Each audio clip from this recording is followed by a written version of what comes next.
Números 13:33.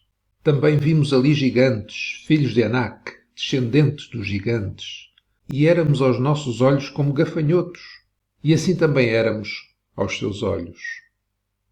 O povo de Israel, depois de sair do Egito, ele esteve às portas da terra prometida, e Moisés enviou 12 espias, um de cada tribo, para ver a terra. Eles viram, foram e confirmaram que a terra era como Deus tinha prometido, uma terra que manava leite e mel. No entanto, 10 deles, 10 dos 12, disseram isto que nós lemos aqui neste verso.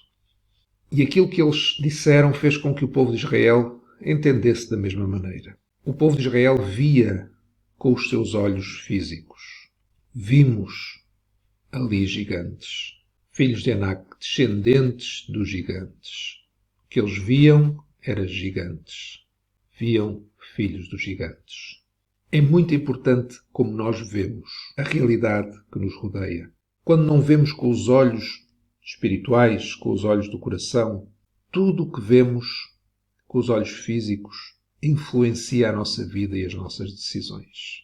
O que eles viam eram gigantes, eram filhos de Anak, eram descendentes dos gigantes.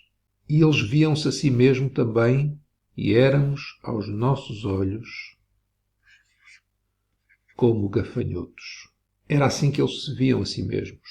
E porque eles se viam a si mesmos e viam os outros como gigantes, eles achavam que os outros os viam a si mesmos também como gafanhotos.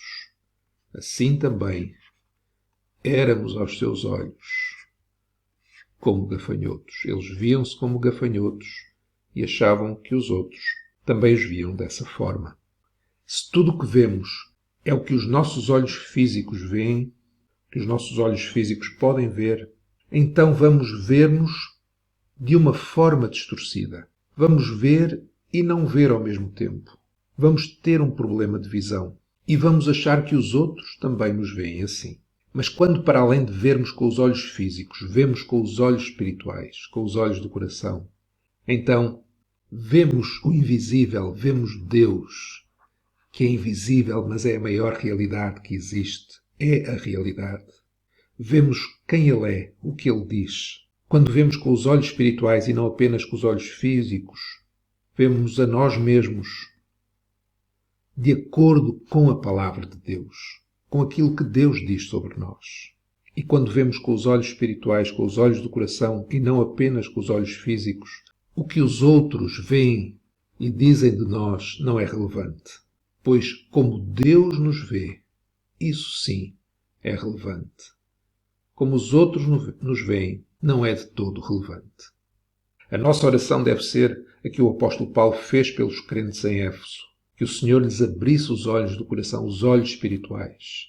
Efésios 1, 16 e 18. Não cesso de dar graças a Deus por vós, lembrando-me de vós nas minhas orações, para que o Deus do nosso Senhor Jesus Cristo, o Pai da Glória, vos dê em seu conhecimento o espírito de sabedoria e de revelação, tendo iluminados os olhos do vosso entendimento, para que saibais qual seja a esperança da vossa vocação e quais as riquezas da glória da sua herança nos santos.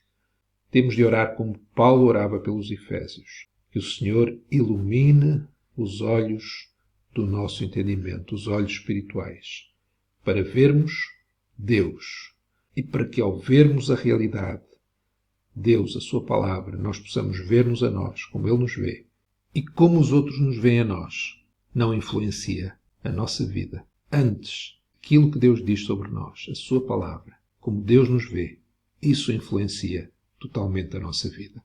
Se os filhos de Israel tivessem dado ouvidos àqueles dois que foram Josué e Caleb, que não disseram isto, se os seus olhos tivessem sido abertos para a realidade, para a verdade, para aquilo que Deus tinha dito, eles não teriam andado pelo deserto 40 anos.